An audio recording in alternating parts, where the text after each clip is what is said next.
Hai semua, bertemu kembali di pembacaan kita untuk hari yang ke-52. So, sebelum kita mula pembacaan kita hari ini, mari kita sama-sama berdoa.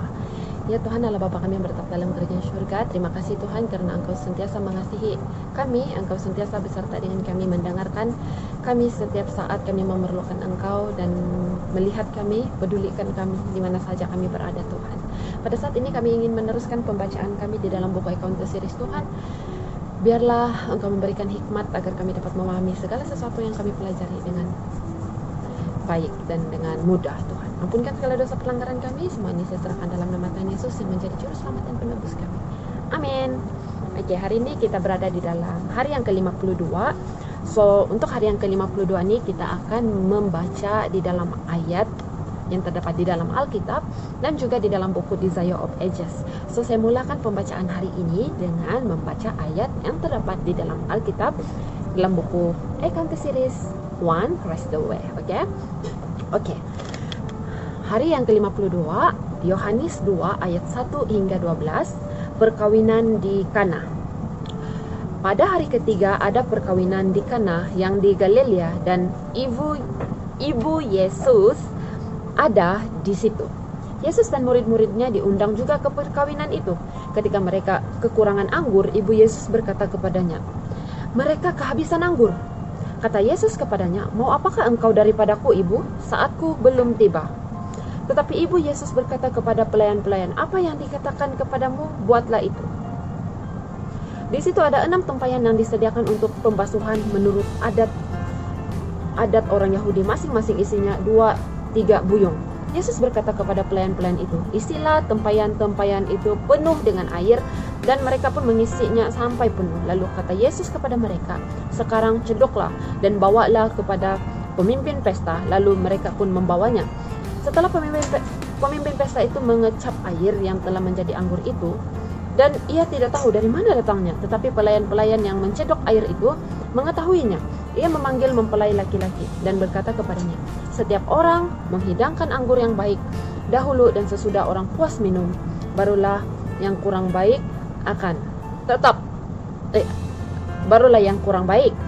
tetapi engkau menyimpan anggur yang baik sampai sekarang." Hal itu dibuat Yesus di Kana yang di Galilea sebagai yang pertama dari tanda-tandanya, dan dengan itu ia telah menyatakan kemuliaannya dan murid-muridnya percaya kepadanya. Oke. Seterusnya Yesus di Kapernaum. Yohanes 2 ayat 12. Sesudah itu Yesus pergi ke Kapernaum bersama-sama dengan ibunya dan saudara-saudaranya dan murid-muridnya, dan mereka tinggal di situ hanya beberapa hari sahaja. So, macam itulah kita punya pembacaan di dalam ayat Yohanes 2 ayat 1 hingga 12, di mana Yesus melakukan mujizat di mana dia menjadikan air, menukarkan air itu kepada anggur. So, next mari kita baca di dalam buku Desire of Ages pula, nomor 144 hingga 146, bab yang ke-15, pada pesta pernikahan.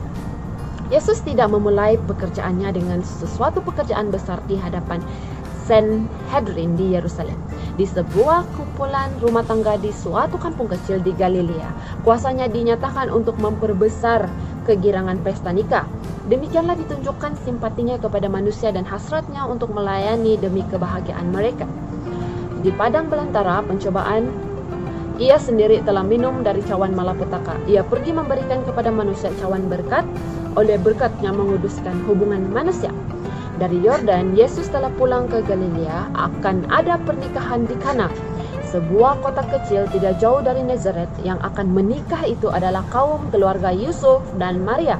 Maka Yesus yang mengetahui kumpulan keluarga tersebut telah pergi ke Kana dan bersama murid-muridnya. Ia diundang kepada pesta nikah itu. Ia bertemu kembali dengan ibunya yang sudah agak lama berpisah dengan dia. Maria telah mendengar kabar tentang pernyataan yang di Yordan pada waktu ia dibaptiskan. Kabar itu telah dibawa ke Nazaret dan telah mengingatkan kembali kepadanya segala peristiwa yang telah sekian tahun lamanya tersimpan di dalam hatinya. Seperti halnya dengan semua orang Israel, Maria tergerak sekali hatinya oleh pekerjaan Yohanes Pembaptis. Ia masih mengingat betul nubuatan yang diberikan pada waktu kelahirannya. Ini hubungannya dengan Yesus menyalakan pengharapannya kembali. Tetapi kabar telah sampai juga kepadanya tentang kepergian Yesus yang penuh rahasia itu ke padang belantara, dan ia telah disusahkan oleh banyak kekhawatiran. Semenjak hari ketika ia mendengar pengumuman malaikat di rumahnya di Nazaret, Maria telah menyimpan setiap bukti bahwa Yesus adalah Mesias. Hidupnya yang manis dan tidak mementingkan diri itu memastikan kepadanya bahwa tidak salah lagi ialah yang diutus Allah. Namun datang juga kepadanya kebimbangan dan kekecewaan, dan ia telah merindukan waktu apabila kemuliaannya kelak dinyatakan. Maut telah memisahkan dia dari Yusuf yang turut mengetahui dengan dia rahasia kelahiran Yesus itu. Sekarang tidak ada seorang pun kepada siapa ia dapat mempercayakan segala harapan dan kekhawatirannya. 2 bulan yang baru lalu telah dipenuhi dengan kedukaan. Ia telah berpisah dari Yesus yang di dalam simpatinya ia mendapat penghiburan. Ia merenungkan ucapan Simeon, dan suatu pedang akan menembus jiwamu sendiri. Lukas 2 ayat 35. Terkenanglah ia akan 3 hari derita kita. Ia menyangka Yesus sudah hilang dari dia untuk selama-lamanya, dan dengan hati yang amat cemas ia menantikan Yesus pulang. Pada pesta nikah itu ia bertemu dengan dia, tetap sebagai seorang anak yang lemah lembut dan patuh. Namun tidak lagi sama, wajahnya sudah berubah. Wajahnya itu mengandung bekas-bekas pergumulannya di padang belantara, dan suatu kenyataan yang baru tentang keagungan dan kuasa membuktikan tugas semawinya itu. Dengan dia ada serombongan orang muda dengan mata yang mengikuti dia dengan rasa hormat dan yang memanggil dia guru. Kawan-kawan tersebut menceritakan kepada Maria apa yang telah mereka lihat dan dengar pada waktu ia dibaptiskan dan di mana-mana. Mereka menarik kesimpulan dengan berkata, kami telah menemukan dia yang disebut oleh Musa dalam kitab Taurat dan oleh para nabi. Yohanes 1 ayat 45. Ketika para tamu berhimpun, banyak yang tampaknya asyik memikirkan pokok-pokok pembicaraan yang sangat menarik hati. Kegembiraan yang tertekan meliputi seluruh himpunan itu. Rombongan-rombongan kecil berbicara satu sama lain dengan nada gembira tetapi tenang, dan pandangan takjub dialihkan kepada putra Maria itu. Ketika Maria telah mendengar kesaksian murid-murid tentang Yesus, hatinya pun digembirakan dengan kepastian bahwa segala harapannya yang telah lama ditaruhkan dalam hatinya tidak sia-sia belaka. Namun sudah tentu ia akan lebih daripada manusia sekiranya tidak ada bercampur dengan sukacitanya yang suci itu. Sekelumit kebanggaan sewajarnya dari ibu yang penyayang itu ketika melihat pandangan yang sekian banyak ditujukan kepada Yesus. Ia sangat mengingini agar ia membuktikan kepada himpunan itu bahwa sesungguhnya ialah yang dihormati Allah itu. Ia mengharapkan supaya kiranya ada kesempatan bagi dia untuk mengadakan satu mujizat di hadapan mereka. Menurut adat istiadat pada zaman itu, pesta nikah berlangsung beberapa hari lamanya. Pada kesempatan ini, sebelum pesta itu berakhir, diketahui bahwa persediaan air anggur sudah habis. Hal ini menimbulkan kebingungan dan penyesalan yang amat sangat. Tidaklah biasa untuk tidak menghidangkan air anggur pada pesta, dan tiadanya air anggur akan seolah-olah menunjukkan kurangnya persiapan menerima tamu.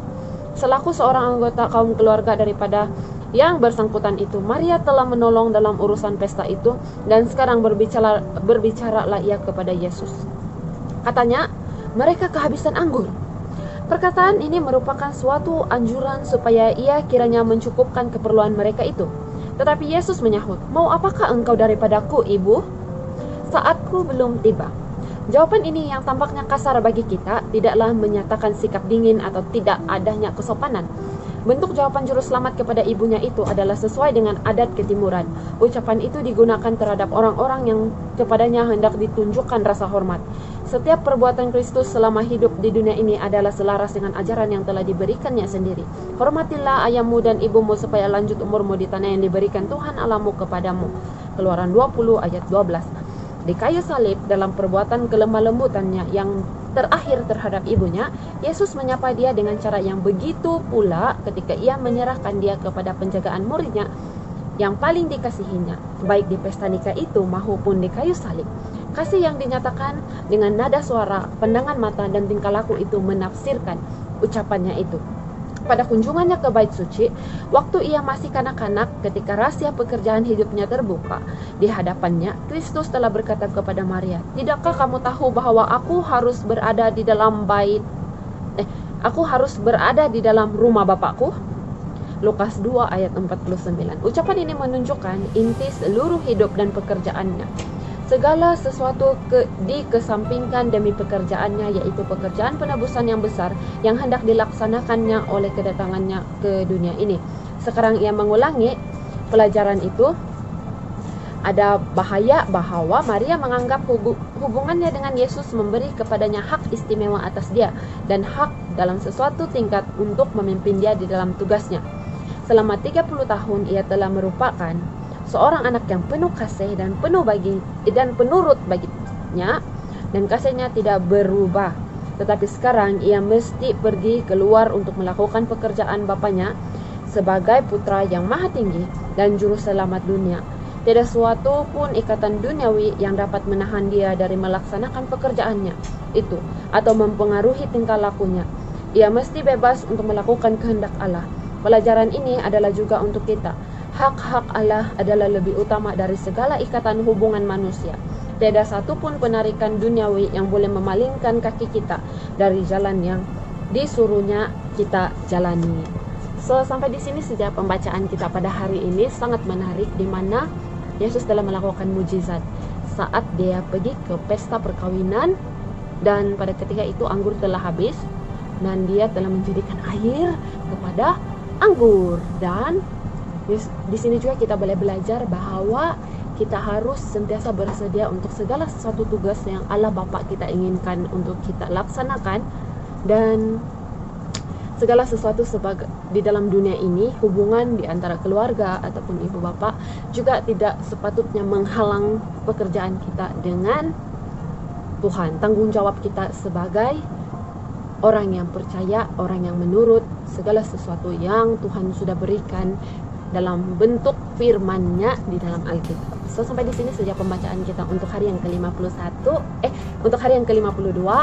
So, mari kita tutup pembacaan kita dengan doa. Ya Tuhan, adalah Bapa kami yang bertata di dalam kerajaan surga.